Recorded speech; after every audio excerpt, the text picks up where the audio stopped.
Halo, selamat datang di PPPKAD Kota Probolinggo. Kali ini kita akan membahas mengenai alur penyusunan laporan keuangan SKPD pada lingkup pemerintah Kota Probolinggo. Alur penyusunan laporan keuangan SKPD dibagi menjadi 3 periode, yaitu periode awal tahun, periode tahun berjalan, dan periode akhir tahun. Berikut adalah hal-hal yang harus dilakukan di periode awal tahun.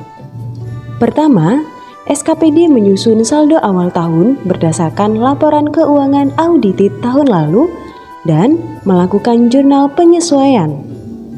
Kedua, staf akuntansi dan pelaporan melakukan pengecekan dan verifikasi atas penginputan saldo awal tahun dan jurnal penyesuaian. Ketiga, dilakukan cetak berita acara penyusunan saldo awal tahun dan ditandatangani oleh staf PPK SKPD dan koordinatornya. Setelah itu, Kasubit Akuntansi menandatangani berita acara penyusunan saldo awal tahun.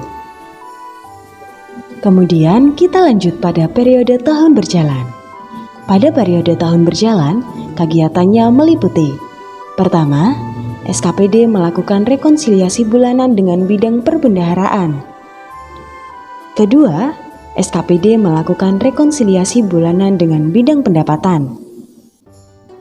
Setelah itu, SKPD melakukan posting jurnal berdasarkan bukti dokumen SP2D atau bukti memorial untuk transaksi kas ataupun non-kas.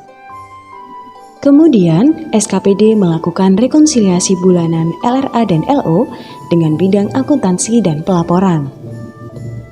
Dan SKPD melakukan rekonsiliasi triwulanan dengan bidang PMD.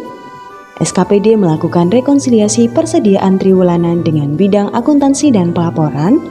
Kemudian, SKPD melakukan penyusunan LRA prognosis atau laporan keuangan semesteran. Setelah itu, SKPD mengumpulkan laporan keuangan semesteran kepada bidang akuntansi dan pelaporan. Lanjut pada periode akhir tahun. Pada periode akhir tahun, SKPD melakukan rekonsiliasi akhir tahun dengan bidang perbendaharaan.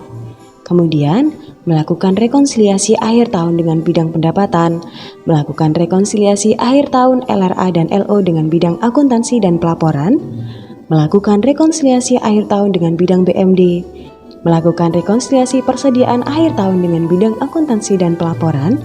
Kemudian, SKPD melakukan jurnal penyesuaian akhir tahun berdasarkan bukti pendukung kertas kerja penyesuaian akhir tahun.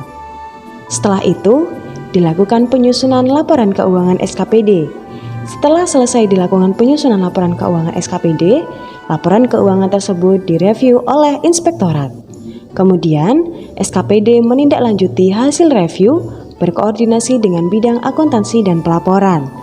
Setelah selesai ditindaklanjuti, kemudian SKPD melakukan cetak laporan keuangan SKPD unaudited. Setelah itu, laporan keuangan SKPD unaudited tersebut dikumpulkan pada bidang akuntansi dan pelaporan. Proses penyusunan laporan keuangan SKPD telah selesai dilakukan.